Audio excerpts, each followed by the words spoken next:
Hi, my name's Fran and I am the owner and founder of franskitchenaz.com and fknutrition.com.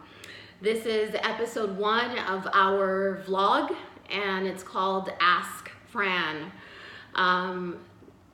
It's titled Ask Fran because in essence that's what you guys get to do. I started my journey about 6 years ago when I was diagnosed with stage 4 cancer and I was given a year to live. I had to do a lot of research and work with a lot of different physicians, naturopathic doctors, nurses, read a lot of books to find a way to heal myself in order to be here. I know that at the time there wasn't a lot of research or a lot of how to execute or do a lot of the things that I practiced with myself in order to get where I'm at today.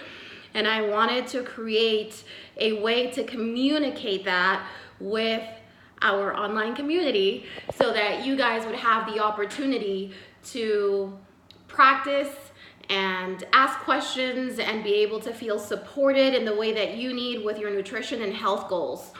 I will be following throughout the course of the next 10 or 15 episodes with a lot of pieces of information of things related to diet and nutrition specifically towards cancer, and we'll get into detail on those topics shortly after. If you have any questions, feel free to submit them to us. We'll be more than happy to address your question in our vlog. Take care.